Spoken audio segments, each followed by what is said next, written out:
Une femme sur 5 élève aujourd'hui un enfant avec un ex-partenaire manipulateur ou pervers narcissique. Et ce chiffre ne cesse d'augmenter. Pourtant, personne n'en parle vraiment. Parce que c'est un enfer invisible. Un cauchemar qui continue après la rupture. Tu n'es plus en couple, mais tu restes enchaîné. Chaque échange, chaque rendez-vous, chaque message devient une arme. Et au milieu de tout ça, il y a un enfant. Innocent. Pris entre deux mondes. Tu veux le protéger. Tu veux fuir. Tu veux survivre. Mais comment faire quand la personne toxique a encore un droit légal sur ta vie? Comment garder ton équilibre quand l'autre continue de tirer les ficelles en silence? Dans cette vidéo, on va poser les vrais mots. On va comprendre pourquoi ce piège est si puissant, et surtout comment en sortir. Pas avec des phrases toutes faites. Avec des faits, des outils, de la clarté. Tu ne seras plus seul. Tu vas enfin respirer. Si tu es ou as été dans cette situation, laisse un like. Et n'hésite pas à partager ton expérience, ou simplement écrire « Je me libère du monstre » dans les commentaires. Tu ne sais pas à quel point ton message peut aider quelqu'un d'autre à tenir encore un jour de plus. Sigmund Freud disait que « Nous sommes rarement maîtres dans notre propre maison ». Il parlait de notre inconscient, de ces zones de l'esprit où naissent nos attirances, nos failles, nos obsessions. Et c'est précisément là que le pervers narcissique agit. Pas en surface, en profondeur. Il ne vous séduit pas comme tout le monde. Il vous sculpte de l'intérieur. Selon une étude de l'université de Lund en Suède, les victimes de manipulateurs mettent en moyenne cette tentative de rupture avant de parvenir à s'en libérer. Pourquoi? Parce qu'elles ne sont pas tombées amoureuses d'un être. Elles sont tombées dans un système mental, une illusion si bien construite qu'on la confond avec l'amour. Carl Jung, lui, parlait de l'ombre. Cette part de nous que l'on ne veut pas voir, mais qui attire le chaos. Le pervers narcissique, souvent, n'entre pas dans notre vie comme un monstre. Il entre comme une réponse à une blessure ancienne. L'abandon, le rejet, l'humiliation. Vous ne l'avez pas reconnu parce qu'il parlait votre langue intérieure, celle de la carence affective. Il vous a donné exactement ce que vous rêviez d'entendre. Mais ce que vous ne saviez pas, c'est qu'il le ferait pour mieux vous vider ensuite. 80% des victimes de pervers narcissiques sont des femmes. Ce n'est pas une coïncidence. C'est une guerre ciblée. Et quand un enfant entre en jeu, le piège se referme. L'instinct maternel devient un levier. Le sentiment de loyauté, un piège. Les statistiques sont alarmantes. Selon l'INSERM, plus de 40% des femmes victimes de violences psychologiques restent dans la relation à cause des enfants. Parce qu'elles veulent maintenir une image stable, parce qu'on leur fait croire que ce n'est pas si grave, ou pire encore, qu'elles sont responsables de la situation. Mais ce que l'on ne vous dit pas, c'est que ce genre de relation commence toujours de la même manière. Par une exaltation. Le pervers narcissique ne vous critique pas au début. Il vous idéalise. Il vous isole subtilement. Il vous fait croire que personne d'autre ne vous comprendra aussi bien que lui. Il capte votre attention, votre énergie, votre temps. Puis vient la phase de dévaluation. Il commence à pointer vos défauts, à remettre en question votre mémoire, à distordre les faits. C'est ce que les psychologues appellent le gaslighting. Une forme de manipulation mentale où la victime en vient à douter de sa propre réalité. Et c'est là que tout bascule.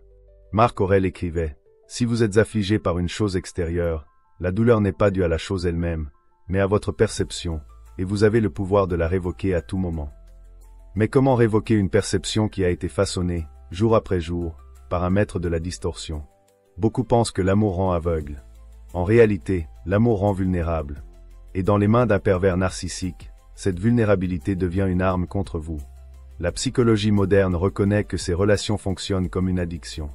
Une étude publiée dans Psychology Today montre que les relations toxiques activent les mêmes zones du cerveau que la dépendance à la cocaïne.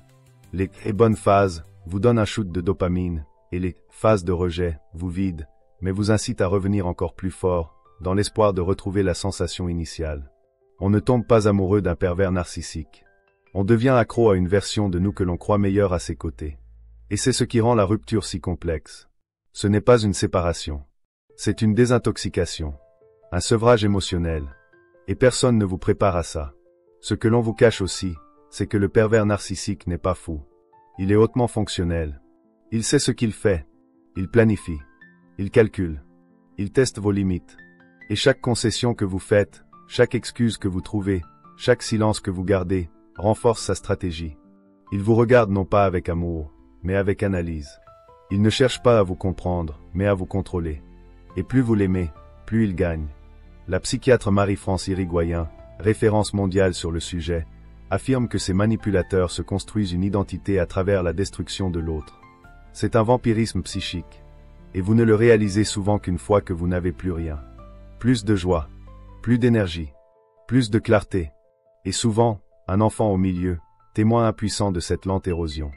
La bonne nouvelle, c'est que ce piège peut être compris. Et une fois compris, il peut être brisé. Mais il faut commencer par voir ce que l'on ne voulait pas voir. Comprendre que ce n'était pas de l'amour. C'était une prise d'otage émotionnelle. Et que votre douleur, aussi intense soit-elle, est logique. Prédite. Programmée.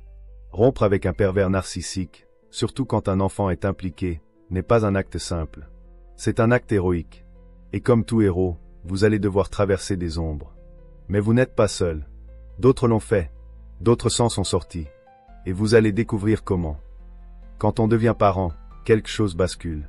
Le monde ne tourne plus autour de soi, mais autour de cet être fragile que l'on a juré de protéger. Mais que se passe-t-il quand le danger vient de l'intérieur du foyer? Quand l'autre parent, celui que l'on a aimé, devient une menace voilée. C'est là que le vrai dilemme commence. Pas dans la tête, dans le ventre. Dans cette tension constante entre protéger son enfant et survivre soi-même. Carl Jung disait que les enfants sont éduqués par ce que l'adulte est, non par ses discours. Et c'est là tout le piège. Vous pouvez lui répéter qu'il faut être gentil, stable, respectueux. Mais si l'enfant vit dans une maison remplie de manipulation, d'humiliation froide, de chantage affectif, il absorbera cela comme une normalité. Le pervers narcissique ne frappe pas toujours. Il frappe plus fort, il désorganise l'émotion, il abîme les repères. Et les enfants, eux, n'ont pas encore les filtres pour se défendre. Selon une étude menée par le CNRS, un enfant élevé dans une atmosphère de violence psychologique quotidienne développe en moyenne 5 fois plus de troubles anxieux à l'âge adulte qu'un enfant issu d'un foyer sain. Pire encore, il apprend à confondre amour et contrôle. Présence et pression. Il devient vulnérable à son tour, attiré inconsciemment par les schémas qu'il a connus. C'est un cercle, invisible, silencieux, et souvent héréditaire. Alors quand vous vous demandez, dois-je partir ou rester pour préserver mon enfant, la vérité est que rester dans le chaos n'est jamais neutre. Vous ne l'épargnez pas, vous le modélisez. La chercheuse Judith Herman, experte mondiale sur les traumatismes, affirme que l'enfant exposé à un parent manipulateur apprend à survivre en s'adaptant aux mensonges plutôt qu'à la réalité. Et cela a un prix. Il grandit sans confiance, sans socle intérieur. Et plus tard, ce sera lui, peut-être, qui cherchera inconsciemment à plaire à ceux qui le maltraitent. Mais alors, pourquoi est-ce si difficile de partir? Pourquoi tant de mères, tant de pères, restent malgré tout? Parce que le pervers narcissique utilise l'enfant comme outil de contrôle. Il le fait sans émotion, mais avec précision. Il menace de demander la garde. Il joue la carte du parent parfait devant la justice. Il dit à l'enfant que maman est folle, ou que papa ne veut plus de lui. Il tisse des liens empoisonnés. Il divise. Et vous, en tant que parent aimant, vous êtes alors pris dans une tempête morale. Fuir, c'est l'abandonner, mais rester, c'est le trahir. Et pourtant, des solutions existent. Des voies de sortie. Mais elles demandent plus que du courage. Elles demandent de la stratégie. L'une des premières consiste à documenter, à noter, à enregistrer mentalement ou concrètement tout ce qui peut prouver la réalité. Car le pervers narcissique agit dans le flou. Il ne laisse pas de marque visible. Il laisse du doute. Il manipule aussi le système. Il se montre charmant devant les juges, les assistants sociaux. Il pleure même. Et sans preuve, vous devenez celle ou celui que l'on ne croit pas. Marc Aurèle écrivait « Ce qui vous arrive n'est pas un mal, sauf si vous en faites un mal ». Et cette phrase, à ce moment précis de la vie, devient une arme. Elle vous rappelle que même si l'autre tente de vous faire passer pour l'instable, c'est votre ancrage, votre posture intérieure, qui fera la différence. Pas à court terme, peut-être, mais sur le long. Parce que l'enfant voit. L'enfant sent. Il ne comprend pas tout, mais il perçoit ce qui est vrai. Et même si aujourd'hui il vous rejette à cause des manipulations de l'autre parent, la vérité revient toujours. Elle laisse des traces, elle refait surface. Les neurosciences confirment que le cerveau de l'enfant est malléable, mais aussi résilient. Avec le bon environnement, même après une période toxique, un enfant peut se reconstruire, retrouver une stabilité émotionnelle, des repères sains. Mais cela exige un parent solide. Présent. Pas forcément parfait, mais cohérent. Un adulte qui ne réagit plus sous la peur, mais qui agit selon des principes. C'est là que le stoïcisme devient une lumière. Être stoïcien, ce n'est pas être froid. C'est être ferme. C'est refuser de réagir à la provocation, mais agir pour le bien, même si cela prend du temps. Cela veut dire ne pas se battre dans la boue avec l'autre, mais élever la discussion, documenter les faits, construire patiemment un dossier. Et dans le silence des soirs de doute, se répéter que votre mission n'est pas de gagner une guerre d'ego, mais de sauver une vie, celle de votre enfant, et la vôtre. Alors oui, rompre est difficile. Surtout avec un enfant au milieu. Mais rester peut l'être bien plus encore. Il ne s'agit pas de choisir entre fuir ou protéger. Il s'agit de comprendre que protéger, c'est parfois partir intelligemment.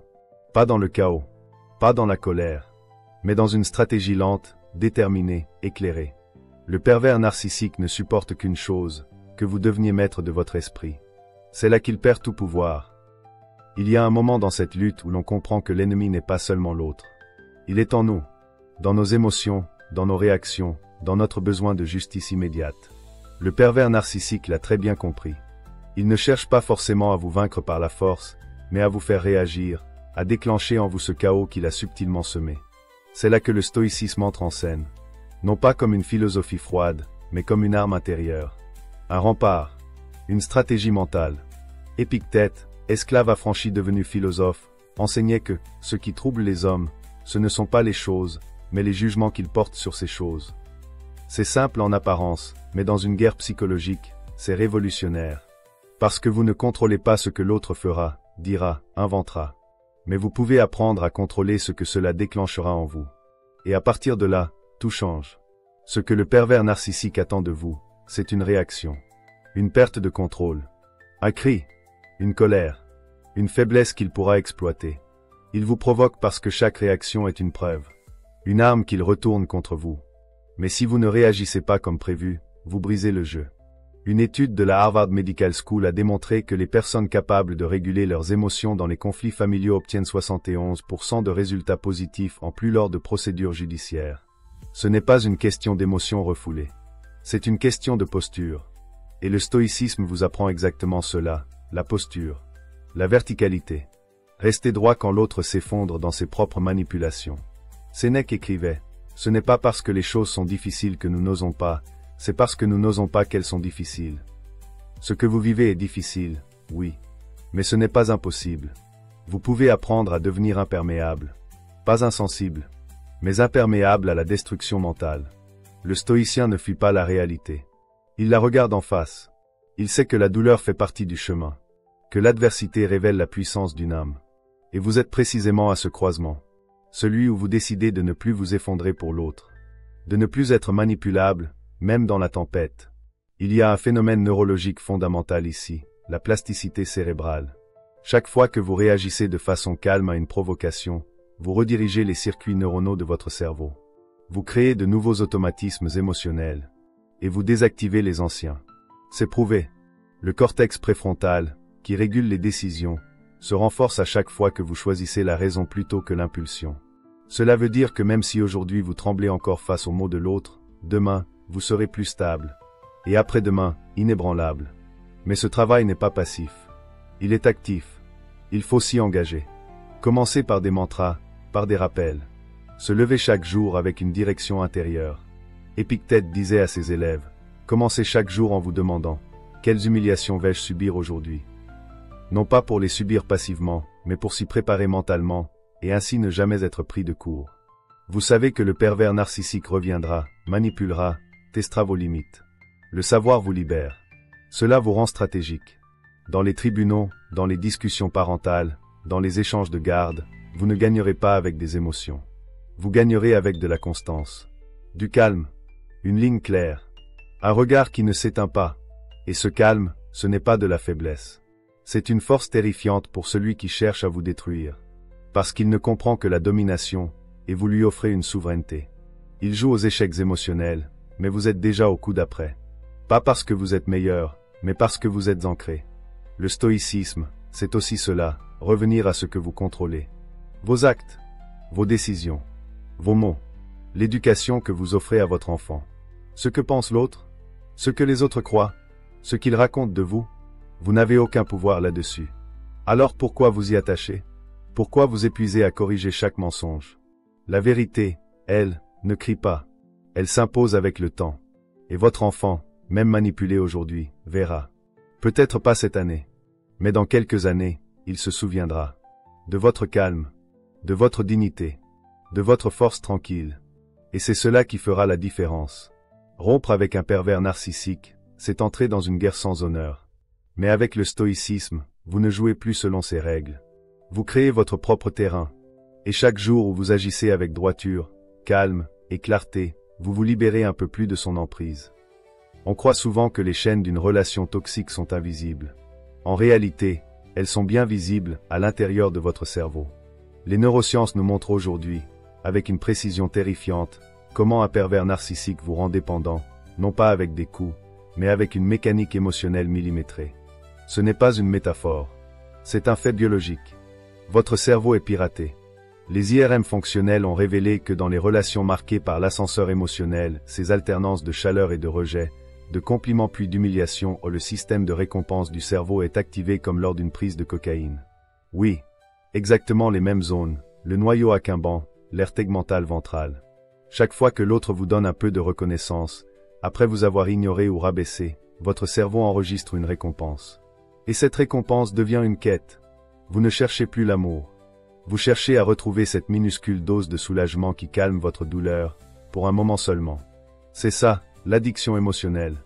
Une étude menée par Helen Fisher à l'université Rutgers a démontré que les cerveaux de personnes amoureuses rejetées présentaient une hyperactivité dans les zones liées à la dépendance.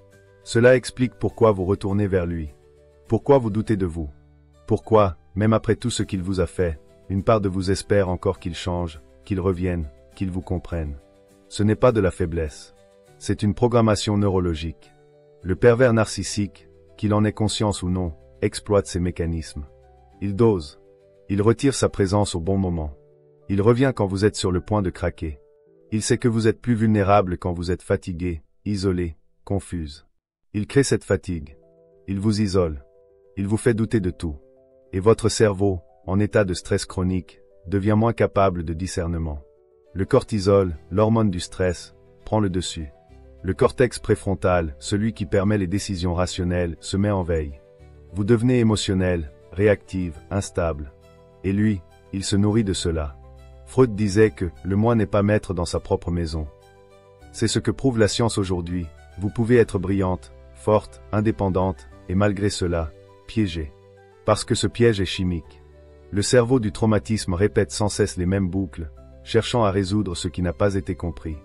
Et tant que vous cherchez une logique dans le comportement du pervers narcissique, vous restez attaché. C'est le paradoxe, plus vous cherchez à comprendre, plus vous restez bloqué. Mais il y a une porte de sortie. Et cette porte s'ouvre par la prise de conscience. Dès que vous comprenez que votre cerveau a été conditionné, vous commencez à reprendre le contrôle. Pas du jour au lendemain. Mais pas à pas. Il faut déprogrammer les réponses automatiques. Il faut créer de nouvelles connexions. Comment? Par la répétition, par l'ancrage de nouvelles pensées, par l'exposition à des repères sains. Et surtout, par le retrait stratégique. Le neuroscientifique Antonio Damasio a prouvé que nos décisions sont toujours émotionnelles avant d'être rationnelles.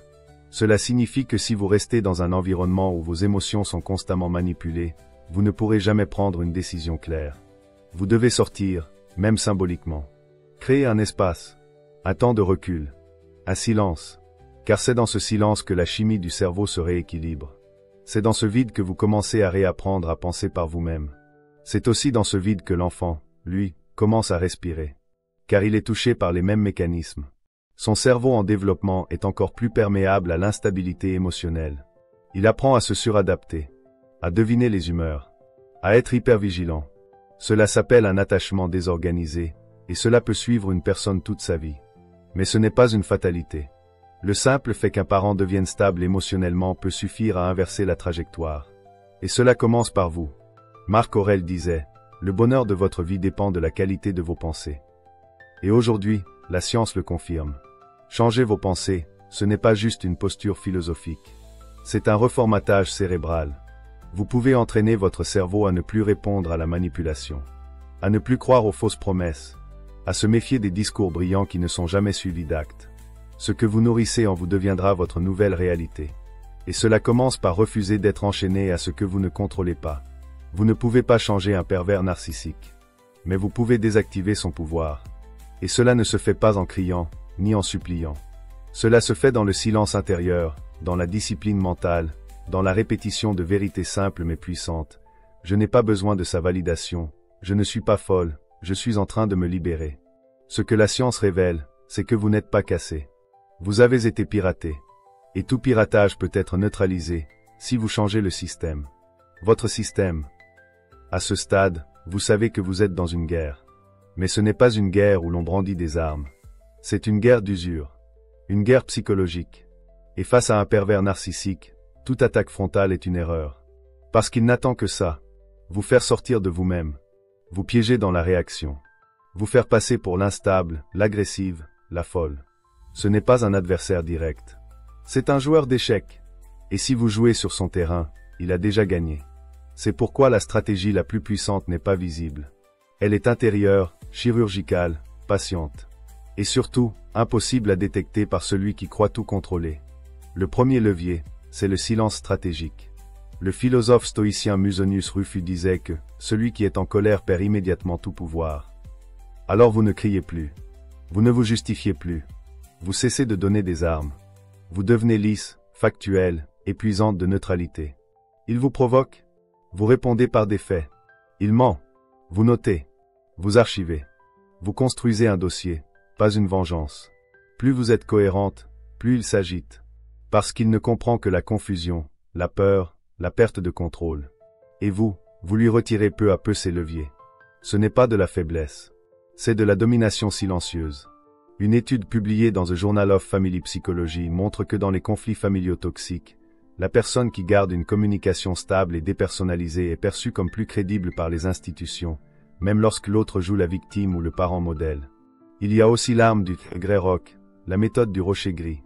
Elle consiste à devenir émotionnellement inintéressant. Pas d'émotion, pas de réaction. Vous parlez comme un robot. Vous coupez tout canal émotionnel. Cela peut paraître contre nature au début, surtout quand on a été une personne passionnée, vivante. Mais c'est provisoire. C'est un masque pour sortir du champ de bataille. Ce n'est pas une transformation de votre personnalité. C'est un camouflage tactique. Et surtout, vous cessez d'essayer de le faire changer. Vous abandonnez cette guerre-là. Elle est vaine. Ce que vous contrôlez, c'est vous. Votre posture. Vos décisions. Vos écrits. Vous vous parlez à vous-même, à voix basse, chaque jour. Je ne suis plus sous son pouvoir. Je reprends mon esprit. Il ne contrôle plus ma réaction. Ce n'est pas de la magie. C'est de la reprogrammation cognitive. Et elle fonctionne. Vous créez aussi un cercle de soutien. Pas des gens qui jugent ou qui disent « tu n'as qu'à partir ». Des gens qui comprennent les mécanismes. Une thérapeute spécialisée. Une association. Une amie lucide. Parler avec des personnes qui ont vu l'envers du décor réduit de moitié les rechutes relationnelles, selon une étude menée par la psychologue Sandra L. Brown. Car ce n'est pas seulement une histoire d'amour. C'est un conditionnement. Et le conditionnement se brise plus vite quand il est nommé, partagé, déconstruit. Et puis, il y a l'enfant. Vous savez qu'il est l'arme la plus puissante du pervers narcissique. Il s'en sert pour vous toucher. Mais vous allez en faire un point d'ancrage. Chaque mot que vous dites à votre enfant doit être calibré. Pas pour attaquer l'autre, mais pour construire un socle. Tu as le droit d'exprimer tes émotions. Ce que tu ressens est important. Tu n'as pas à choisir entre nous deux. Ce sont des graines. Elles ne poussent pas toujours tout de suite. Mais elles restent. Elles créent un autre langage, une autre façon de voir. Elles libèrent. Enfin, il y a la bataille institutionnelle. Vous devez apprendre le langage des juges, des assistants sociaux, des médiateurs. Ce langage est neutre. Il ne parle pas de manipulation. Il parle de comportements inadaptés, de rupture de communication, de déséquilibre parental. Vous devez documenter, structurer, éviter les adjectifs. Juste des faits, des dates, des preuves. Car face à un manipulateur habile, ce ne sont pas vos émotions qui convaincront, mais votre rigueur. Et là, le stoïcisme vous revient en mémoire. Marc Aurèle écrivait « Soyez comme le promontoire contre lequel les vagues viennent se briser. » Ce promontoire, c'est vous. Vous ne pouvez pas empêcher la vague. Mais vous pouvez tenir debout. Encore. Et encore. Et plus l'autre tente de vous faire tomber, plus vous devenez indestructible. Pas par vengeance, mais par ancrage. Vous êtes en train de construire quelque chose que le pervers narcissique ne pourra jamais comprendre, une liberté intérieure. Il croit vous tenir parce qu'il vous connaît. Mais il ne connaît que l'ancienne version de vous. Celle qui espérait, qui culpabilisait, qui doutait. Il ne connaît pas celle que vous êtes en train de devenir, celle qui avance sans bruit, mais avec une force qui fait trembler ses fondations. Vous ne gagnerez pas cette guerre en attaquant. Vous la gagnerez en cessant d'y jouer selon ses règles. Et ce jour-là, vous ne serez plus une victime. Vous serez libre. Quand le silence revient enfin, après des mois ou des années de tension, ce n'est pas la paix immédiate qui s'installe. C'est souvent un vide. Un espace étrange, lourd, comme après une tempête. Vous pensiez que fuir le pervers narcissique suffirait à vous sentir libre. Mais vous réalisez que ce n'est que le début d'un autre combat, revenir à soi. Reconstruire une vie. Reconnecter avec l'enfant que vous avez porté, et celui que vous avez été. Freud disait que le passé ne meurt jamais, il vit en nous. Et c'est ce que vous découvrez, le pervers narcissique est parti, mais sa voix continue parfois de parler dans votre esprit. Les phrases, les doutes, les regards. Ce poison n'est pas que dans les souvenirs. Il s'est imprimé dans votre estime de vous, dans vos automatismes. C'est pourquoi la reconstruction est un processus intérieur. Pas une course, pas une revanche. Un retour. Les neurosciences ont mis en évidence que le cerveau, après un traumatisme émotionnel, entre dans un état de survivance prolongé. Il reste en alerte.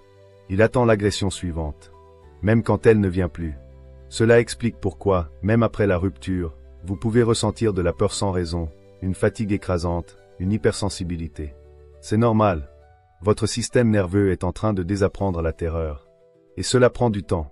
Mais ce temps est aussi une opportunité. Pour redéfinir. Pour guérir.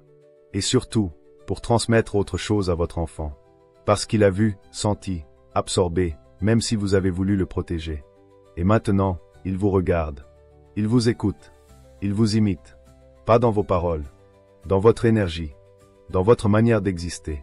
Le psychiatre Boris Cyrulnik, spécialiste de la résilience, affirme qu'un enfant ayant vécu un environnement toxique peut se reconstruire à 90% s'il a un adulte stable, cohérent et aimant dans sa vie.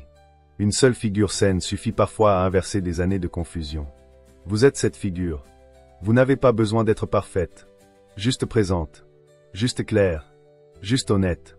Et cela commence par nommer les choses. Sans accuser. Sans dresser l'enfant contre l'autre parent. Mais en mettant des mots sur ce qu'il a vécu. Tu n'as pas rêvé. Oui, c'était injuste. Oui, parfois tu n'as pas été entendu. Mais maintenant, tu es en sécurité. Tu peux parler. Tu peux pleurer. Tu peux être toi. Ces mots sont des clés. Ils ouvrent des portes que le silence avait fermées. Dans votre propre guérison, le stoïcisme reste un compagnon fidèle.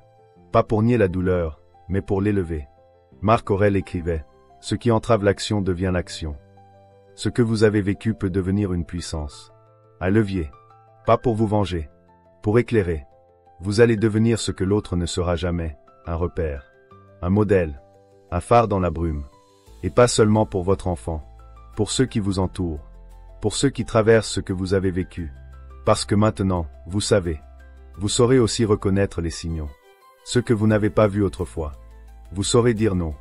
Vous saurez poser des limites sans vous excuser d'exister. C'est une reconstruction lente, oui. Mais chaque jour vous rapproche de cette version de vous que rien ni personne ne pourra plus manipuler. Et surtout, vous n'êtes pas seul. Des milliers de femmes et d'hommes sortent chaque année de l'enfer psychologique. Certains deviennent thérapeutes, d'autres mentors, d'autres simplement libres. Tous témoignent de la même chose, la lumière revient. D'abord par éclat, puis de manière stable. La joie revient. La confiance aussi. L'amour, un jour. Un vrai. Celui qui n'a pas besoin de dominer pour exister. Il y aura des jours de doute. Des souvenirs qui piquent. Des cauchemars peut-être. Mais vous saurez que vous n'y êtes plus. Que ce n'est qu'un écho. Et que vous êtes désormais du côté de la vie. Ce que vous avez traversé n'est pas une faiblesse. C'est une initiation. Une descente dans l'ombre, qui vous a rendu plus solide, plus lucide, plus vivant. Vous avez traversé un esprit toxique, sans perdre le vôtre. Et rien que pour cela, vous êtes déjà invincible.